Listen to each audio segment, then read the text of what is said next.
BCCL area 4 के चेतुड़ी mines में हो रहे कोल ट्रांसपोर्टिंग को देखकर भड़के लकड़ाका बस्ती के ग्रामीणों ने आक्रोश प्रकट करते हुए माइंस परिसर में जमकर प्रदर्शन किया। इस दौरान प्रबंधन के खिलाफ नारेबाजी भी की।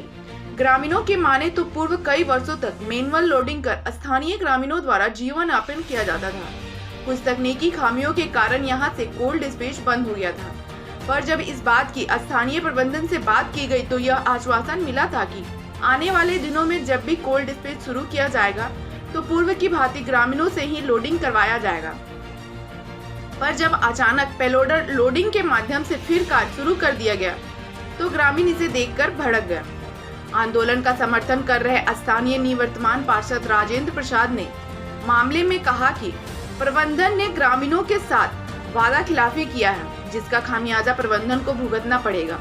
इस कोल डिस्पैच पॉइंट से लगभग 500 परिवार का पेट चलता था। प्रबंधन इन ग्रामीण मजदूरों के पेट पर लात मार रही है। आगामी 28 मार्च तक ग्रामीणों की मुख्य मांग मैनुअल लोडिंग नहीं मानी गई तो चरणबद्ध आंदोलन किया जाएगा। हम लोग आज कंपनी को कोई बंद करने का नियत से नहीं आए हैं। कंपनी से जो पूर्व में वार्ता हुई थी 2016 में, पहले भी यहाँ मैनुअल लोडिंग चलता था। उसी बीच हम लोगों ने मैनेजमेंट को एक आवेदन दिए थे पूरे टीम के साथ। मैनेजमेंट से हम लोग को एक आश्वासन मिला था, वार्ता हुई थी कि हम सैंपलिंग कर रहे हैं, सैंपलिंग के बाद आपके यहाँ मैनुअल लोडिंग फिर से चालू होगा। लेकिन बीच में कंपनी बंद हो गई तो हम लोग भी चुप हो गए। लेकिन अब ये मौका आया है और कंपनी के तरफ से कोयला उत्पादन हो गया है, तो कंपनी के देखे कि उन लोगों ने ट्रांसपोर्टिंग करने लगा तो इसका विरोध हम लोग किए। और ये हम लोग आश्वासन, ये बीसीसीएल को ये चेतावनी दे रहे हैं कि पूर्व के जो वादा आप किए हैं वो चिट्ठी लगा हुआ है, उसी के आधार पर आप मैनुअल लोडिंग करें ताकि हमारे क्षेत्र का लोगों का जो बेरोजगारी है कुछ हद तक बेरोजगारी दूर हो, लोगों को कोई रोजगार मिले।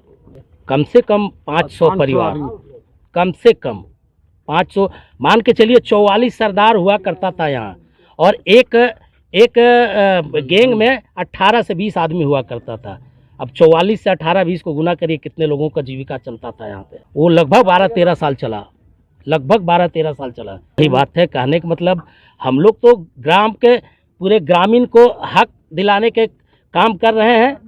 और ये बीसीसीएल को हम लोग ये रिमाइंडर आज दिए हैं और ये रिमाइंडर में लिखा हुआ है कि आपने जो वादा किया था वो वादा पर आइए और 28/3/2022 तक अगर हम लोगों को कोई अधिकार नहीं मिला, वार्ता नहीं हुई, तो 28 तारीख को हम लोग पूरे क्षेत्र के जनता ये कंपनी के ऊपर हम लोग आंदोलन करने के लिए बाध्य हो जाएंगे और चरणबद्ध आंदोलन करते रहेंगे।